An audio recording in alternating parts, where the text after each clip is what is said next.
listening to News Talk 1340 WJRW Grand Rapids. John Gonzalez here, MLive.com, the Grand Rapids Press, and the Going Gonzo radio show weekdays at 1 o'clock. Scott Winters, our regular Monday co-host, is with us. How you doing, Scott? Very well. Good to see you. Good weekend. Yeah. We're a week from, just over a week from Christmas. Yeah. Hard to believe Christmas is a week from Wednesday already. It happens. Goes by quickly. Also, our producer, Judy, is here. And also on the line with us right now, joining us from the big city of New York, it's Ginger Zee. How you doing, Ginger? Oh, I'm great. Thank you, guys. Thanks for having me. Oh, well, we appreciate you joining us. Of course, I think everyone knows you're the local Rockford girl. Now you're in the big city and big promotion this past week. How excited are you? It still hasn't set in. I think it's all still too new. But I'm doing really, really well, beyond thankful and grateful. Yeah, what a year 2013 for you. You get engaged. You do this GMA thing now every day on the weekdays. Are you? How can you top it? I don't know. That's the whole thing. I mean, I feel like I have no idea what's next. But that's kind of how I've run the whole time. It seems to have worked out. I don't know. Well, it has. But gosh, to work with such a great team, to be around all these wonderful people, it is every day I wake up, I think, how did I get here in the best way possible? Well, we know a lot of your local followers over the years, not only in Grand Rapids or in Michigan, but throughout the country, because you have, this growing audience. They know how you got there. A lot of hard work, and there's no secret, really. It's you know your topic inside out. You care about people. You care about the weather, and you're passionate about what you do. It seems like a recipe for success to me. Yeah, that part hopefully comes through. The transparency is pretty transparent on television when you love something, and my passion is certainly there. But I think there's a big part of hard work, but there's a big part of just being fortunate too. So I can't take full credit, but absolutely, I have worked my bum off. So now that you're part of the morning show every Monday through Friday over at Good Morning America, what's that mean for you as far as schedule? What time do you have to get up in the morning to be into the studio? I don't get up until 3:30. It's easy. This is nothing. Until 3:30. When I was doing mornings, I used to get up at 3, so I guess you are sleeping in. See, that's some shows start at 4. No, it's not bad, and I actually, for the first time in my life, really, since I was 15, have my weekends off. Nice. So it is. Oh my goodness, I don't even know what to do with myself.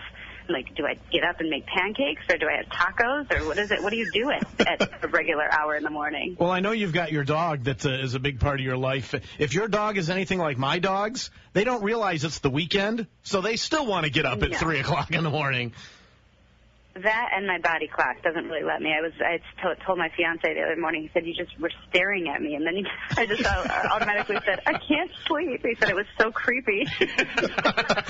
Well, you do work around the clock, but you do deserve everything that you have coming your way, Ginger. I know that you have filled in, before the announcement of Sam Champion departing. You had filled in during the week. Now that it's permanent, are there any big changes? Does it feel different, or does it feel just natural to you?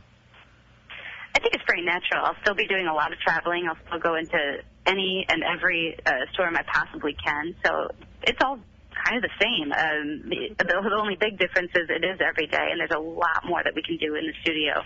I look so forward to bringing my excitement for weather to everyone Monday through Friday.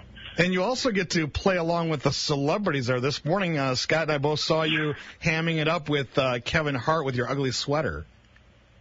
And I like to be surprised by that. Sometimes there are people there that I just do not expect, and I'm still a big, amazed by this. I'm still a West Michigan girl, just hanging out in New York City. So I think to me, every time I turn the corner, there's somebody there, and I still get really giddy, which is a lot of fun.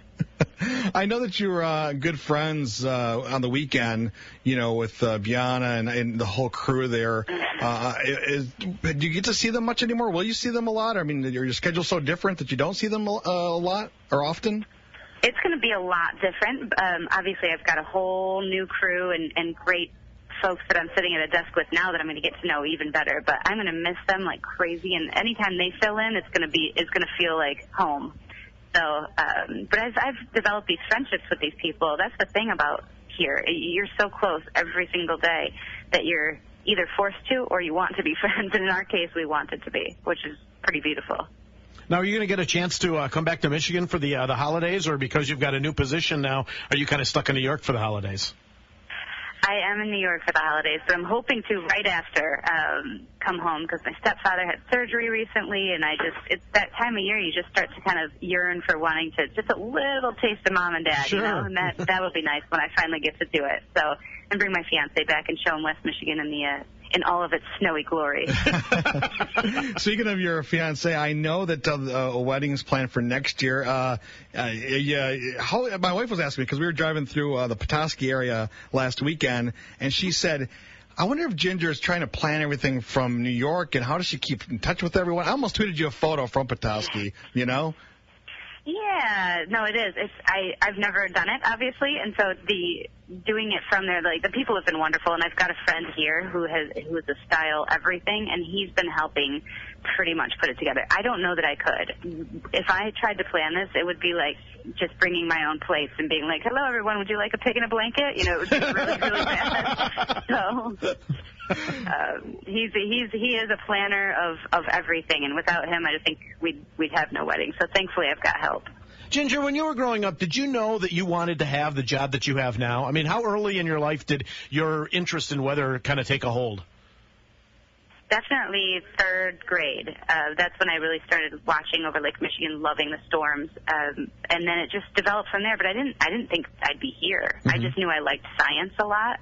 Until I got into high school, and I was at Rockford High School, and Colleen Pearson was there, and she kind of said, you know, you're really good at this TV stuff, too. And I thought, I don't know about that, but okay, I could try both. And she said, go try both, and I went to school just for meteorology, but when I was in college, I did these internships, and that's what solidified it. Mm-hmm. That's what really put me over the top. This guy, James Spann, in Birmingham, Alabama, I give him quite a bit of credit, him and Colleen, with inspiring me to be here. Well, I know that Scott's former partner, Rick, you know, the late Rick Beckett, knew you were a star from the beginning, right, Scott? Oh, yeah. We knew when you first came on that you were going to make it to the big leagues. You can just, I mean, there are some people that when you see them, their personality, the way they carry themselves, and you were just one of those people that you hit the ground running from day one over at Wood TV, and, you know, look where you are now. I do have... Well, thank you. Yeah, that's... I always say I definitely didn't start here, you know, and even before Wood TV, I was in Flint, mm-hmm. Michigan, so it's like you got to run through your course. But, boy, what a ride it's been. Ginger, I do have one question from a reader and listener. Susan wants to know, can they give you a stool to sit on? Because, you know, you're like standing the whole time. Everybody asks that. No, it's because I need to be mobile so I can go at any point. Run out the door and get to that storm. Yeah, well, you don't want to sit down on the job, right? You want to be active the whole time. Exactly. Yeah. And plus, those heels are really comfortable that I'm wearing. Yeah, of course, I bet they are. Well, thank you so much for joining us. Is there anything else that you want to say to the listeners here in Grand Rapids and anyone listening throughout the country about what you're doing? I am so appreciative of where I came from and being from West Michigan. Every time I go back, I'm more and more proud to tell people about it. And the cool part about being on this stage is you can kind of highlight the greatness that I think is missed a lot of times in our state and certainly in our city. So that's something I look forward to doing even on a greater scale. So thank you for allowing me to do that. It's pretty cool to show it off. Now we just have to keep some of the hidden gems really hidden. So they come out going. All right, Ginger, get us more snow, okay? Okay, yes, no problem. Not going to be a problem. Have a great Christmas. Thanks, you too. Thanks, Ginger. It is Ginger Zee from Good Morning America, meteorologist there weekdays. She's so pleasant, isn't she? She is. And a pro. Do you know how she got her name? Yes. I think it wasn't after Ginger from Gilligan's Island, yep. right? I think her father was a big fan of the show, and she was named after that character. Yep. Wow. All right, James the Game Gallon here with local headlines. We'll do ABC News at the bottom of the hour. Then more with the Scott Winters, the Going Gonzo Show, here on News Talk 1340 WGRW.